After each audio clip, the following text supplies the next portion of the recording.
चलिए तो अब हम लोग क्वेश्चन नंबर 3 स्टार्ट करते हैं। ये रहा अपने पास क्वेश्चन नंबर 3। तो क्वेश्चन 3 में क्या दे रखा हुआ है, तो ये रहा हम लोग के पास, from the following balance sheet of grow mode limited prepare cash flow statement. तो हम लोग को यहाँ पे क्या बनाना है, तो कैश फ्लो स्टेटमेंट बनाना है फॉर द ईयर एंडेड 31 मार्च 2021। तो हम लोग को 31 मार्च 2021 के लिए कैश फ्लो बनाना है। इसमें सबसे पहले हम लोग के पास दे रखा हुआ है क्या चीज़, तो पर्टिकुलर्स में यहाँ पे इक्विटी एंड लायबिलिटी, जिसमें शेयर होल्डर फंड में हम लोग के पास सबसे पहले शेयर कैपिटल है।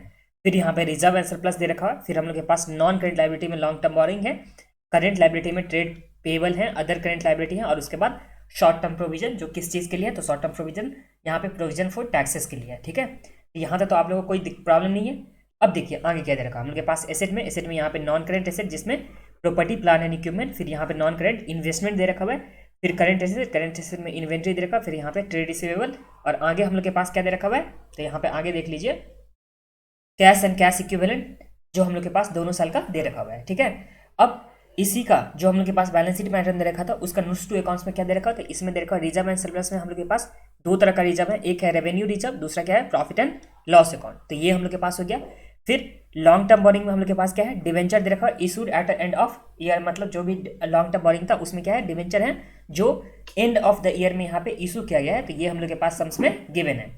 आगे हम लोग के पास क्या है, तो यहाँ पे अदर करेंट लायबिलिटी, तो अदर करेंट लायबिलिटी, इस अदर करेंट लायबिलिटी में हम लोग के पास क्या है, तो यहाँ पे डिविडेंड पेबल है।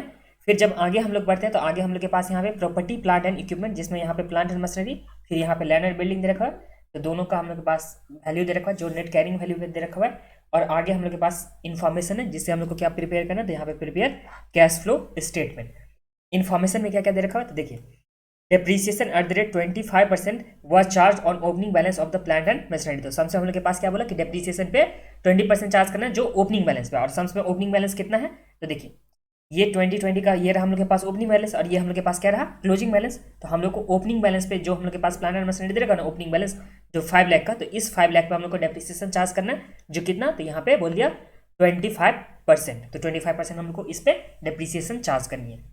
आगे सम्स में जब हम लोग आगे बढ़ रहे हैं तो आगे हम लोग के पास क्या दे रखा हुआ है कि एट द ईयर एंड, तो यहाँ पे हम लोग के पास ईयर एंड में वन ओल्ड मशीनरी कॉस्टिंग 50,000, जिसका WDV कितना है 20,000, वाज सोल्ड फॉर 35,000। तो ध्यान दीजिए एक मशीन था जिसका कॉस्ट कितना था, हम लोग परचेज कितना में किए थे 50,000 में, जिसका WDV मतलब जो डेप्रीसिएशन चार्ज करने के बाद है वो कितना हम लोग के पास है 20,000, जिसका वैल्यू आज के दिन में कितना है, तो 20,000 जो हम लोग बुक्स में रिकॉर्ड करके रखे 20,000 में, जिसे हम लोग कितना में बेचे, तो हम लोग बेचे 35,000 में। तो ध्यान दीजिए बुक्स में हम लोग के पास रिकॉर्ड किया कितना में किया गया 20,000 में, और इसे हम लोग सील कितना में करें, तो 35,000 में। तो हम लोग का जितना यहाँ पे वैल्यू दे रखा हुआ है, जितना हम लोग के पास बुक में है उससे ज़्यादा में सेल करें तो हम लोग के पास इसमें क्या हो जाएगा, प्रॉफिट हो जाएगा। तो हम लोग के पास प्रॉफिट कितना हो जाएगा इस केस में, तो ये रहा अपने पास प्रॉफिट हो जाएगा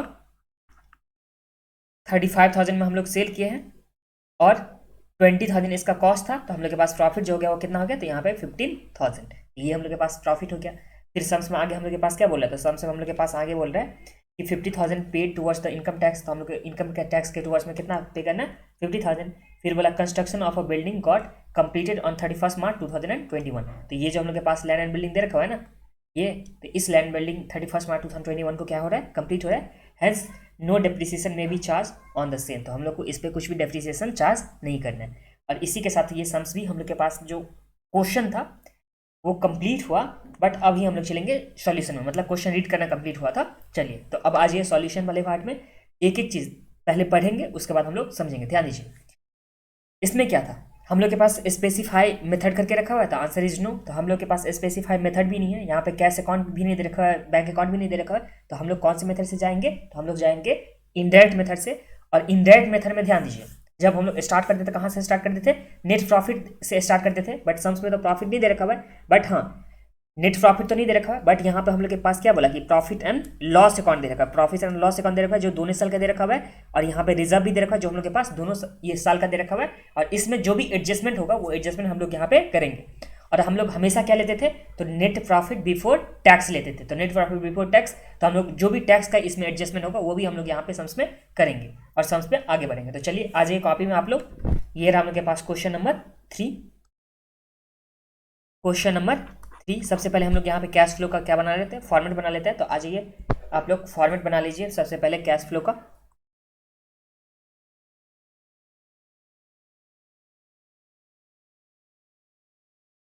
कैश फ्लो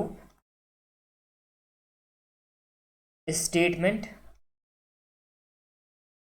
जिसमें सबसे पहले हम लोग के पास क्या आ जाएगा, तो यहाँ पे cash flow from operating activities,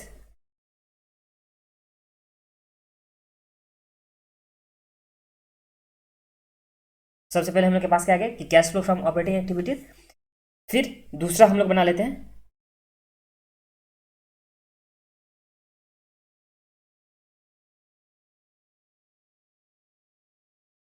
cash flow from, यहाँ फाइनेंसिंग लिख देता हूँ, ऊपर में इन्वेस्टिंग लिख देंगे, फाइनेंसिंग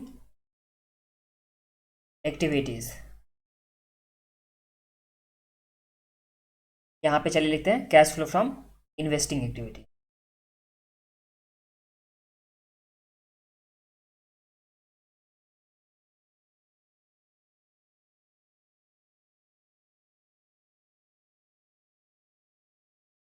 ये हम लोग के पास क्या हो गया इन्वेस्टिंग, फिर उसके बाद हम लोग के पास क्या गया फाइनेंसिंग, और सबसे ऊपर में जो हम लोग के पास था वो क्या था, तो ये हम लोग के पास है ऑपरेटिंग एक्टिविटी। तो तीनों एक्टिविटी का हम लोग यहाँ पे फॉर्मेट बस बनाया है। अब इस फॉर्मेट के बाद हम लोग क्या करेंगे, एक एक अकाउंट करके यहाँ पे देखते चलेंगे और आगे बढ़ते चलेंगे। तो चलिए सबसे पहले हम लोग के पास जो दे रखा हुआ वो क्या दे रखा हुआ है, तो हम लोग के पास सबसे पहले जो दे रखा हुआ है वो क्या दे रखा हुआ है, शेयर कैपिटल के बारे में। यहाँ पे ध्यान दीजिए, सबसे पहले हम लोग के पास क्या दे रखा है शेयर कैपिटल के बारे में, जो पहले कितना था 8 लाख था और अभी कितना हो चुका है 10 लाख। तो इसका मतलब क्या है कि 2 लाख का हम लोग के पास न्यू शेयर इशू होगा। तो चलिए हम लोग इसे कौन सी एक्टिविटी में रखेंगे, तो इसे रखेंगे हम लोग फाइनेंसिंग एक्टिविटी में। तो यहाँ पे लिखेंगे क्या, तो proceeds from issue of shares. तो proceeds from issue of shares कितना हो गया, तो यहाँ पे 2 लाख का हो जाएगा। तो चलिए यहाँ पे लिख देते हैं हम लोग 2 लाख का हम लोग के पास पैसा आ चुका है। इसमें तो कोई प्रॉब्लम नहीं है, हम लोग एक एक आइटम करके बढ़ते चलते हैं, ठीक है। जिसका बनाने अकाउंट बनाने का जरूरत पड़ेगा तो उस टाइम हम लोग अकाउंट बना लेंगे। अब ध्यान दीजिए, रिजर्व एंड सरप्लस के लिए हम लोग के पास नोट दे रखा है, तो नोट 1 में चलिए आ जाइए। तो नोट 1 में हम लोग के पास क्या दे रखा हुआ है, तो नोट 1 में जो हम लोग के पास गिवन है, ये रहा हम लोग के पास नोट 1, जिसमें हम लोग के पास रिजर्व एंड सरप्लस के बारे में दे रखा है, रेवेन्यू रिजर्व है, प्लस में प्रॉफिट एंड लॉस अकाउंट का दे रखा है, दोनों में चेंजेस का दे रखा है। तो रेवेन्यू रिजर्व में सबसे पहले जो चेंजेस है, तो हम लोग के पास रेवेन्यू रिजर्व कितने से बढ़ गया, तो 2 लाख से बढ़ गया ना। तो यहाँ पे चेंज इन रेवेन्यू रिजर्व, तो इसे लिखेंगे हम लोग cash flow from operating activity में। जो हम लोग के पास नेट प्रॉफिट से स्टार्ट करते थे हम लोग, तो वही नेट प्रॉफिट से जब स्टार्ट करते थे, बट प्रॉफिट तो हम लोग के पास नेट प्रॉफिट नहीं दे रखा बिफोर टैक्स। तो हम लोग का जो भी चेंजेस वाला पार्ट है वो चेंजेस वाले को हम लोग यहाँ पे लिख देंगे। यहाँ पे चलिए लिखते हैं चेंज इन रेवेन्यू रिजर्व, जो अपने पास कितना दे रखा हुआ है, तो चेंज इन रेवेन्यू रिजर्व तो 50,000 का। फिर प्रॉफिट एंड लॉस अकाउंट में भी चेंजेस आया कि मतलब कितने का प्रॉफिट हम लोग के पास, देखिए पहले साल के हम लोग के पास प्रॉफिट कितना था 60,000, और इस साल कितना हो गया है 1 लाख हो गया प्रॉफिट एंड लॉस का बैलेंस। तो हम लोग के पास जो कि इस साल के करंट ईयर में कितना इंक्रीज हुआ, तो 40,000 का। तो हम लोग के पास प्रॉफिट कितना आ जाएगा 40,000 का। तो यहाँ पे change in profit and loss account, जिसमें हम लोग के पास कितना आ जाएगा 40,000 का। तो यहाँ तक में तो आप लोग को कोई इशू नहीं है। हम लोग सिंपली यहाँ पे जो भी हम लोग के पास रिजर्व एंड सरप्लस का दे रखा होता है उसमें चेंजेस करके हम लोग यहाँ पे प्रॉफिट निकाल चुके हैं। बट ये प्रॉफिट जो है ये आफ्टर टैक्स वाला होगा, और हम लोग को कहाँ पे जाना है बिफोर टैक्स वाला। तो हम लोग का जो भी टैक्स का यहाँ पे एक्सपेंस होगा उस एक्सपेंस को क्या करेंगे ऐड करेंगे, तभी तो हम लोग बिफोर टैक्स में पहुंचेंगे ना। तो यहाँ पे हम लोग ऐड करेंगे टैक्स एक्सपेंस या टैक्स फॉर द ईयर, हम लोग यहाँ पे लिख सकते हैं यहाँ पे टैक्स फॉर द ईयर। तो जो भी करंट ईयर का यहाँ पे टैक्स होगा उस टैक्स को हम लोग क्या कर देंगे ऐड कर देंगे एक्सपेंस वाला पार्ट को। तो हम लोग के पास क्या आ जाएगा नेट प्रॉफिट बिफोर टैक्स वाला पार्ट आ जाएगा। तो ये अपने पास हो गया। तो चलिए अब देख लेते हैं। तो हम लोग के पास रिजर्व एंड सरप्लस का भी पार्ट कंप्लीट हो चुका है। अब जो नेक्स्ट वाला हम लोग के पास है यहाँ पे non current liability. Non current liability में हम लोग के पास लॉन्ग टर्म बोरोइंग, जो पहले कुछ भी नहीं था अभी कितना हो गया 2 लाख, मतलब हम लोग के पास लॉन्ग टर्म बोरोइंग यहाँ पे बोरो हम लोग किए होंगे, पैसा जो है बोरो किए होंगे। और इससे रिलेटेड हम लोग के पास नोट्स हैं। तो नोट्स में हम लोग के पास क्या देखा कि लॉन्ग टर्म जो बोरिंग था वो क्या था डिबेंचर का इशू किया गया था, जो ईयर एंड में इशू यहाँ पे डिबेंचर किया गया था। तो हम लोग के पास डिबेंचर से पैसा आ रहा है, तो हम लोग पैसा जब बोरो कर रहे हैं तो कौन सी एक्टिविटी में जाता है, तो ये जाता है फाइनेंसिंग एक्टिविटी में। तो हम लोग फाइनेंसिंग एक्टिविटी में क्या लिखेंगे proceeds from issue of debenture, debenture से हम लोग के पास कितना पैसा आ रहा है, तो ये आ गया हम लोग के पास 2 लाख का। पहले तो कुछ भी नहीं था, अभी 2 लाख का बैलेंस है, मतलब 2 लाख का हम लोग के पास यहाँ पे आया होगा। तो ये समझने में तो कोई दिक्कत नहीं है कि हम लोग के पास डिबेंचर से पैसा आ गया। अब नेक्स्ट वाले में आगे बढ़ते हैं हम लोग। तो नेक्स्ट में हम लोग के पास क्या दे रखा हुआ है, तो यहाँ पे करेंट लाइबिलिटी, करंट लाइबिलिटी, तो करंट लाइबिलिटी वाले पार्ट को हम लोग क्या लिखते थे, चेंज इन वर्किंग कैपिटल करके हम लोग दिखाते थे इसे। तो चलिए हम लोग चेंज इन वर्किंग कैपिटल करके दिखाएंगे। तो यहाँ पे आ जाइए, इसमें सबसे पहले थोड़ा स्पेस दे देते हैं। तो यहाँ पे लिखेंगे हम लोग, यहाँ पे चेंज इन, सबसे पहले क्या है, तो ट्रेड पेबल। तो यहाँ पे चेंज इन ट्रेड पेबल, कितना का यहाँ पे चेंज है ट्रेड पेबल में, तो देखिए पहले हम लोग के पास ट्रेड पेबल कितना था, 8,20,000 का था, और अभी कितना हो गया, 7 लाख का हो गया। इसका मतलब क्या है कि ट्रेड पेबल का हम लोग पेमेंट किए होंगे, मतलब देखिए ट्रेड पेबल में डिक्रीज हो रहा है। तो जब यहाँ पे करेंट, मतलब देखिए ट्रेड पेबल हम लोग के पास था 8,20,000 का ओपनिंग बैलेंस, अभी कितना हो चुका है, तो यहाँ पे अभी 7 लाख हो चुका है। तो 7 लाख हो गया, मतलब हम लोग क्या किए होंगे, पेमेंट किए होंगे, तभी तो हम लोग के पास यहाँ पे जो ट्रेड पेबल था वो कम हो गया होगा। जितने का था उससे तो हम लोग के पास कब कम होगा, जब हम उसका पेमेंट किए होंगे। तो जब पेमेंट किए होंगे तो हम लोग के पास तो कैश गेट जाएगा, तो इसलिए हम लोग इसे क्या लिखेंगे, निगेटिव में लिखेंगे। या सिंपली आप लोग लिख सकते हो डिक्रीज इन करेंट लायबिलिटी क्या होता है, निगेटिव में। तो जैसे भी करके मैंने लॉजिक बहुत बार समझाया, तो इसलिए इस बार नहीं समझा रहा हूँ वो वाला लॉजिक। बस आप लोग सिंपली समझ लीजिए कि ट्रेड पेबल हम लोग का कम हो रहा है। क्यों कम हो रहा होगा, क्योंकि इसका हम लोग पेमेंट किए होंगे। तो ये अपने पास जो आ जाएगा वो कितना आ जाएगा, तो 8,20,000 में से 7 गिला गया तो 1,20,000 का हम लोग के पास पेमेंट हुआ होगा। तो ये अपने पास हो गया। फिर जो नेक्स्ट हम लोग के पास है, ये क्या है, अदर करेंट लायबिलिटी। तो अदर करेंट लायबिलिटी में हम लोग के पास क्या हो गया, पहले था 1 लाख का, अभी हम लोग के पास क्या हो गया, नील हो गया। तो जो अदर करेंट लायबिलिटी में सबसे पहले देखते हैं हम लोग के पास क्या है। तो अदर करेंट लायबिलिटी में आ जाइए आप लोग। तो नोट्स टू अकाउंट में हम लोग के पास अदर करेंट लायबिलिटी में क्या दे रखा हुआ है, तो ये दे रखा हुआ है डिविडेंड का। तो पहले 1 लाख का डिविडेंड था, अभी यहाँ पे क्या कुछ भी नहीं है, मतलब डिविडेंड का भी हम लोग क्या कर चुके होंगे, पे कर चुके होंगे। बट डिविडेंड जो हम लोग पे किए होंगे वो किस पे करते हैं, शेयर पे। और शेयर किसका पार्ट होता है, फाइनेंसिंग एक्टिविटी का। तो जो डिविडेंड पेड है वो कौन से में पार्ट चला जाएगा, तो फाइनेंसिंग एक्टिविटी का। यहाँ पे फाइनेंसिंग एक्टिविटी में क्या लिखेंगे हम लोग, डिविडेंड पेड,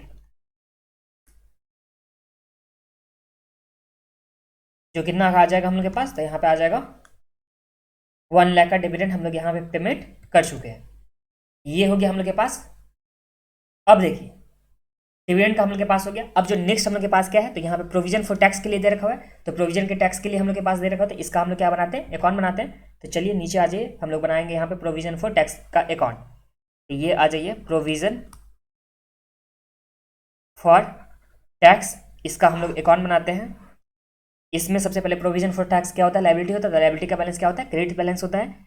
इसमें लिखेंगे बाय बैलेंस बीडी, जो कितना आ जाएगा हम लोग के पास बाय बैलेंस बीडी में, तो यहाँ पे 70,000 का हम लोग के पास आ जाएगा। तो यहाँ पे चलिए लिखते हैं 70,000। फिर यहाँ पे 2 बैलेंस सीडी, जो कितना आ जाएगा हम लोग के पास 1 लाख का। तो यहाँ पे चलिए लिखते हैं 1 लाख का, ठीक है। तो यहाँ पे हम लोग के पास प्रोविजन फॉर टैक्स आ गया दोनों ही केस में, मतलब पहले बीडी प्लस में सीडी। अब सम्स में अपने पास जो सबसे पहले नीचे में हम लोग के पास एडजस्टमेंट दे रखा था, उसमें क्या बोला था कि 50,000 जो है ये पे हुआ है, क्या चीज़, इनकम टैक्स हुआ है ड्यूरिंग द ईयर। तो 50,000 का अगर हम लोग पेमेंट कर देते तो यहाँ पे 2 बैंक, मतलब बैंक से पेमेंट हो जाएगा, तो 2 बैंक हो गया कितना, तो यहाँ पे 50,000। तो बचा हुआ जो हम लोग के पास पार्ट होगा बैलेंसिंग फिगर करके, वो तो हम लोग के पास एक्सपेंस हो जाएगा ना करेंट ईयर का। तो यहाँ लिखेंगे बाय प्रॉफिट एंड लॉस, जो हम लोग के पास क्या हो जाएगा, एक्सपेंस हो जाएगा करेंट ईयर का। तो प्रॉफिट एंड लॉस में कितना आ जाएगा, तो यहाँ पे 1,50,000 में से 70,000 गया, तो 80,000 का हम लोग के पास यहाँ पे करेंट ईयर का आ गया, ठीक है। तो ये 80,000 का हम लोग के पास करेंट ईयर का टैक्स आ गया। तो टैक्स के पेमेंट को हम लोग कहाँ लिखते थे, तो टैक्स के पेमेंट को हम लोग लास्ट में लिखते थे, जो ऑपरेटिंग एक्टिविटी का होता था उसी में। तो यहाँ पे लिखेंगे हम लोग लेस टैक्स पेड, जो कितना पेमेंट किए थे। तो पेमेंट तो हम लोग सिर्फ और सिर्फ 50,000 किए थे, बट जो हम लोग के पास एक्सपेंस था वो कितना था, तो वो हम लोग के पास था 80,000। और इस एक्सपेंस को हम लोग क्या कर रहे थे, ऐड कर रहे थे, बिकॉज हम लोग को नेट प्रॉफिट जो देखना होता है वो बिफोर टैक्स का देखना होता था। तो ये हम लोग के पास आ गया नेट प्रॉफिट बिफोर टैक्स वाला पार्ट, जो इस केस में कितना आ गया, तो ये आ गया हम लोग के पास 50,000 प्लस 40,000 प्लस 80,000। तो हम लोग के पास कितना आ गया, 1,70,000 नेट प्रॉफिट बिफोर टैक्स करके। यहाँ पे लिख देता हूँ नेट प्रॉफिट बिफोर टैक्स करके हम लोग के पास कितना आ गया, तो 1,70,000। अब इसमें जो भी अदर जैसे हो गया नॉन कैश आइटम हो गया या किसी दूसरे जो हम एक्टिविटी से रिलेटेड जो भी इनकम हो गया या एक्सपेंस हो गया या प्रॉफिट हो गया लॉस हो गया, सारी को हम लोग एडजस्ट करेंगे तो हम लोग के पास क्या आ जाता है, net profit before working capital changes. फिर वर्किंग कैपिटल चेंजेस के बाद जो भी हम लोग के पास होगा वो इसी के साथ हम लोग के पास सम्स कंप्लीट भी हो जाएगा। तो चलिए आगे देखते हैं, आगे हम लोग के पास आइटम में क्या दे रखा हुआ है। तो हम लोग यहाँ पे शॉर्ट टर्म प्रोविजन तक आ गए थे, फिर हम लोग आ जाएंगे यहाँ पे एसेट वाले साइड में। तो एसेट वाले साइड में क्या है, नॉन करेंट एसेट, जिसमें property and plant and equipment, जिससे रिलेटेड हम लोग के पास नोट्स नंबर 4 दे रखा हुआ था। तो यहाँ पे आ जाइए, नोट्स 4 में हम लोग के पास क्या बोला था, प्लांट एंड मशीनरी दे रखा। तो प्लांट एंड मशीनरी का हम लोग क्या बनाएंगे, अकाउंट बनाएंगे। तो चलिए आ जाइए, प्लांट एंड मशीनरी का अकाउंट यहाँ पे बनाते हैं। तो यहाँ पे चल लेते हैं plant and machinery account. Plant and machinery तो एसेट है ना, तो यहाँ पे टू बैलेंस क्या आ जाएगा, बीडी आ जाएगा, जो जिसमें हम लोग के पास टू बैलेंस बीडी में कितना, तो 5 लाख आ गया। फिर सीडी में कितना आ जाएगा, तो यहाँ पे 7 लाख आ जाएगा। तो यहाँ पे बाय बैलेंस सीडी जो कितना आ जाएगा, तो यहाँ पे इस केस में तो यहाँ पे आ गया 7 लाख का। यहाँ तक तो कोई प्रॉब्लम नहीं है ना, हम लोग के पास बीडी आ गया प्लस में सीडी आ गया। फिर सम्स में हम लोग के पास क्या बोला था इससे रिलेटेड इन्फॉर्मेशन कि 25% डेप्रीसिएशन चार्ज करना है, जो किस चीज़ पे, प्लांट एंड मशीनरी पे। तो 25% हम लोग यहाँ पे डेप्रीसिएशन चार्ज करते हैं। तो यहाँ पे क्या आ जाएगा, बाय डेप्रीसिएशन। डेप्रीसिएशन की वजह से तो हम लोग के पास एसेट का वैल्यू क्या होता है, कम होता है ना, इसलिए हम लोग क्रेडिट साइड में लिख रहे हैं। जिससे देखिए जो डेबिट साइड मतलब एसेट हो गया हम लोग के पास डेबिट, उसका बैलेंस होता है, तो डेबिट साइड में कौन सा आएगा, जिससे एसेट का वैल्यू इंक्रीज होगा, और जिससे एसेट का वैल्यू डिक्रीज होगा उसे हम लोग कौन से साइड में लिखेंगे, तो उसे हम लोग क्रेडिट साइड में लिखेंगे। तो ये अपने पास आ जाएगा 5 लाख का 25%, ये आ गया 1,25,000। तो यहाँ पे 1,25,000 हम लोग के पास क्या आ गया, ये डेप्रीसिएशन के फॉर्म में आ गया। अब सम्स में हम लोग के पास डेप्रीसिएशन वाला पार्ट तो हो गया। अब सम्स में आगे क्या बोल रहे हैं कि एट द ईयर एंड एक मशीन का कॉस्टिंग कितना था 50,000, जिसका WDV कितना था 20,000, जो सोल्ड कितना में हुआ 35,000 में। तो 35,000 हम लोग के पास सोल्ड हुआ है, तो हम लोग के पास पैसा जो आया होगा वो कितना 35,000। तो हम लोग को यहाँ पे लिखेंगे, जो हम लोग यहाँ पे लिखेंगे बाय बैंक। बैंक में कितना पैसा आया 35,000 का, ये हम लोग के पास बैंक में पैसा है। बट जो यहाँ पे एसेट हम लोग को कम करना था वो कितना का करना था, सिर्फ और सिर्फ 20,000 का, क्योंकि WDV जो एसेट को हम लोग रिकॉर्ड करके रखे हैं बुक में, वो तो सिर्फ और सिर्फ 20,000 को हम लोग रिकॉर्ड करके रखे हैं। तो हम लोग को जो कम करना था एसेट वो कितना, सिर्फ और सिर्फ 20,000 का। तो एक्स्ट्रा कितना है, तो एक्स्ट्रा 15,000 हम लोग रिकॉर्ड किया प्रॉफिट के बदले। तो प्रॉफिट का बैलेंस क्या होता है, क्रेडिट बैलेंस होता है, तो इसलिए हम लोग यहाँ पे लिखेंगे टू प्रॉफिट ऑन सेल, जो कितना आ जाएगा 15,000। तो अगर नेट में इफेक्ट देखेंगे हम लोग इस दोनों का, तो यहाँ पे 35,000 लिखे, फिर यहाँ पे क्रेडिट साइड में लिखे हम लोग 35,000, डेबिट साइड में लिखे 15,000। तो इस तरह से अगर हम लोग नेट में देखेंगे तो हम लोग का 20,000 ही तो कम हुआ। तो यही चीज़ आप लोग को ध्यान में देना था। या इसे आप लोग अलग तरीका से भी लिख सकते हैं, बाय डायरेक्ट आप लोग भी लिख सकते हो, या इस तरह से भी करके आ सकते हो एग्जाम में। तो ध्यान दीजिए, हम लोग सबसे पहले जो कि एक बार रिविजन कर लीजिए, इसका बैलेंस बीडी लिखे थे, उसके बाद हम लोग बैलेंस यहाँ पे क्या लिखे थे, सीडी लिखे थे। फिर जो भी डेप्रीसिएशन 25% चार्ज करना था, जो ओपनिंग बैलेंस पे जो 5 लाख पे चार्ज करना था, तो यहाँ पे हम लोग डेप्रीसिएशन चार्ज कर दिए। उसके बाद जब हम लोग एक एसेट को बेचे तो उसका हम लोग का प्राइस कितना था, यहाँ पे वैल्यू 20,000 का था। एक एसेट बेचे जिसका हम लोग के पास वैल्यू कितना था 20,000 का, जिससे हम लोग बेचे कितना में 35,000 में। तो हम लोग के पास बैंक में जो पैसा है वो कितना है 35,000 आया बैंक में पैसा। और इसमें जो प्रॉफिट हो रहा था कि लॉस हो रहा था, तो आंसर प्रॉफिट हो रहा था। कैसे, क्योंकि इसका वैल्यू सिर्फ और सिर्फ कितना था 20,000, जिसे हम लोग बेचे 35,000 में। तो हम लोग के पास प्रॉफिट कितने का था 15,000 का।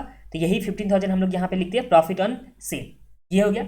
अब जो भी बैलेंसिंग फिगर होगा वो हम लोग या तो परचेज के होंगे या तो हम लोग सेल के होंगे। तो यहाँ पे आ जाएगा बैलेंसिंग फिगर, तो डेबिट साइड में आएगा ना, तो इसका मतलब हम लोग क्या किए होंगे, परचेज किए होंगे। तो यहाँ पे टू बैंक जो क्या आ जाएगा बैलेंसिंग फिगर, इसमें बैलेंसिंग फिगर में कितना आ जाएगा, तो यहाँ पे 1,25,000 प्लस 35,000 प्लस यहाँ पे 7 लाख, इसमें से माइनस अगर हम लोग करेंगे 5 लाख, फिर माइनस करेंगे 1 लाख, माइनस करेंगे कितना 15,000 ना, तो हम लोग के पास कितना आ गया 3,45,000 का परचेज आ गया। तो 3,45,000 का हम लोग के पास परचेज आया। अब एक एक करके हम लोग इसे लिखते चलेंगे। BD/CD तो हम लोग को कहीं पे लिखना नहीं है, बाकी डेप्रीसिएशन हम लोग को यहाँ पे BD/CD तो कुछ में नहीं लिखना है, तो यहाँ पे आ गया डेप्रीसिएशन का। तो डेप्रीसिएशन हम लोग कहाँ लिखते थे, तो हम लोग ऑपरेटिंग एक्टिविटी में ऐड करते थे।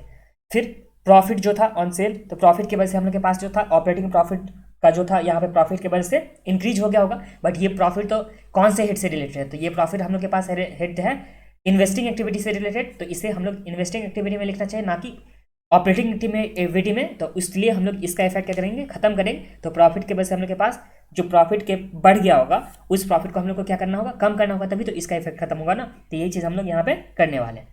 तो आ जाइए आप लोग, जो हम लोग के पास ऑपरेटिंग एक्टिविटी था ना, इस ऑपरेटिंग एक्टिविटी में सबसे पहले हम लोग यहाँ पे ऐड करेंगे क्या चीज़, यहाँ पे ऐड करेंगे डेप्रिसिएशन, जो नॉन कैश आइटम हो गया, जो कितना था 1,25,000 का, और इसमें हम लोग लेस करेंगे profit on sale of machinery, जो कितना है हम लोग के पास, तो प्रॉफिट आया था 15,000 का, तो ये हम लोग के पास क्या आ जाएगा, net profit before working capital changes.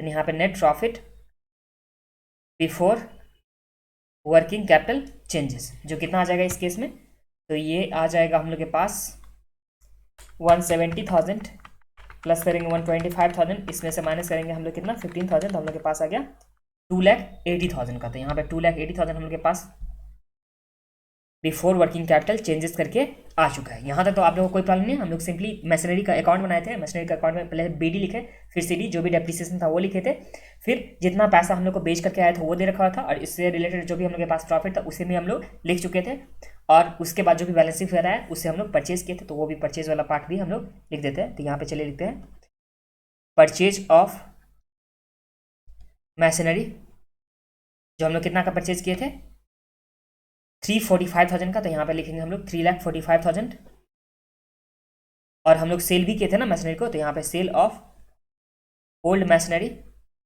जो हम लोग कितना का, तो यहाँ पे 15,000 का हम लोग यहाँ पे सेल किए थे। ये अपने पास आ गया, जो भी हम लोग प्लानर मशीनरी का अकाउंट बनाए थे उससे रिलेटेड जो भी इन्फॉर्मेशन था उसे हम लोग यहाँ पे कैश फ्लो जो भी एक्टिविटीज से रिलेटेड था उसमें लिख चुके हैं। अब यहाँ पे आगे आ जाइए, आगे अपने पास क्या दे रखा है, तो हम लोग के पास लैंड एंड बिल्डिंग दे रखा था। लैंड एंड बिल्डिंग में यहाँ पे पहले कितना था 4 लाख का, और अभी कितना हो चुका है, तो 6 लाख, तो यहाँ पे इंक्रीज हुआ है। देखिए पहले 4 लाख का था लैंड एंड बिल्डिंग, अभी कितना हो गया 6 लाख हो गया, मतलब हम लोग इसमें और भी तो खर्चा किए होंगे, तभी तो हम लोग के पास यहाँ पे बढ़ गया। तो जो हम लोग इंक्रीज हुआ लैंड एंड बिल्डिंग, मतलब हम लोग परचेज किए होंगे, तो परचेज किए होंगे तो उस टाइम हम लोग पेमेंट किए होंगे, तो पेमेंट किए होंगे तो इसे हम लोग क्या लिखेंगे, एक्सपेंस ऑन, एक्सपेंस ऑन क्या है, लैंड एंड बिल्डिंग।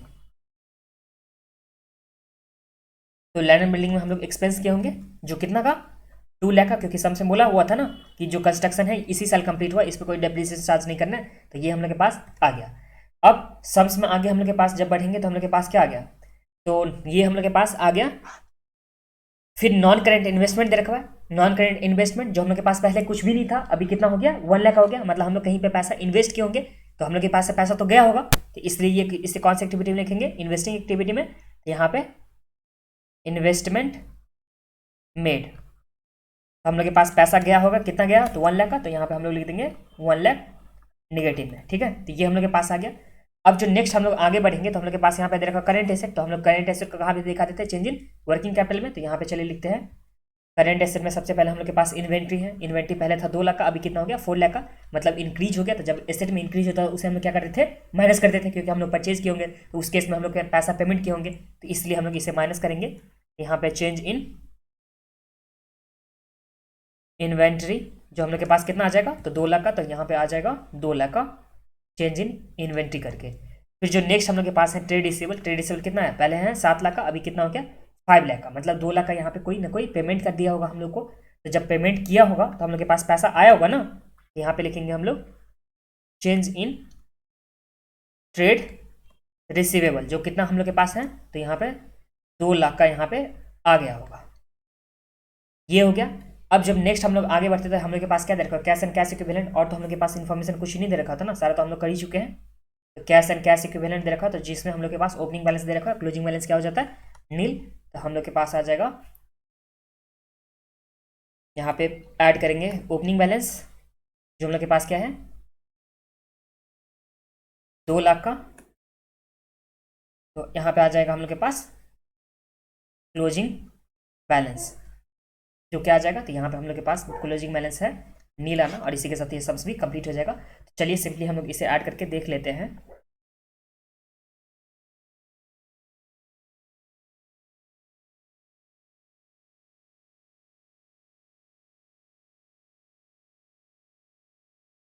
ये हो गया ए वाला पार्ट, 2,80,000 में से गया 1,20,000, फिर गया यहाँ पे 2 लाख 2 लाख तो कैंसिल हो गया, फिर गया यहाँ पे 50,000, तो हम लोग के पास जो आ गया ये कितना आ गया 1,10,000, जो ऑपरेटिंग एक्टिविटी से हम लोग के पास यहाँ पे कैश फ्लो आ चुका है। फिर बी वाले पॉइंट में यहाँ पे कैश यूज्ड होगा, जो यूज कितना हो जाएगा, तो यहाँ पे 3,45,000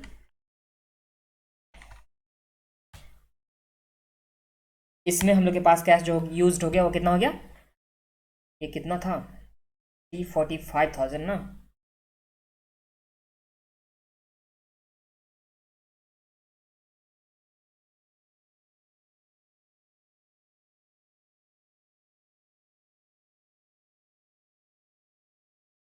यहाँ पे सेल ऑफ मशीनरी 35,000 था ना कि 15,000, 15,000 उस पर प्रॉफिट था। ये चीज़ आप लोग यहाँ पे लिख लीजिएगा, ये वाला पॉइंट में 35,000 होगा, क्योंकि ये जो था सेल वो हम लोग 35,000 का करे थे ना कि 15,000 का प्रॉफिट। प्रॉफिट वाला पार्ट जो था उसे हम लोग ऑपरेटिंग एक्टिविटी में एडजस्ट कर चुके थे। तो यहाँ पे 345,000 ये आ गया, प्लस में 3 लाख, तो यहाँ पे 6 लाख 6,10,000 हम लोग के पास क्या आ गया, कैश यूज्ड आ गया, जो बी वाले पॉइंट मतलब इन्वेस्टिंग एक्टिविटी में। फिर जब आगे हम लोग देखते हैं तो इस वाले पॉइंट में हम लोग के पास यहाँ पे आ गया सी वाले में 4 लाख में से 1 लाख गया, तो 3 लाख हम लोग के पास सी में क्या आ गया, फ्लो आ गया। इस तरह से अगर हम लोग नेट में देखेंगे ए प्लस बी प्लस सी, अपने पास कितना आ जाता है, ए प्लस बी प्लस सी में 1,10,000 जो पॉजिटिव में है, इसमें से गया कितना 6,10,000, और यहाँ पे कितना है 3 लाख ना, प्लस 3 लाख, तो हम लोग के पास निगेटिव में कितना आ गया 2 लाख, और ओपनिंग बैलेंस कितना दे रखा है 2 लाख, तो क्लोजिंग बैलेंस हम लोग के पास क्या हो गया, नील हो गया। ये सिंपल सा सम था, छोटा सा सम था, और इसी के साथ ये सम भी कंप्लीट हो गया।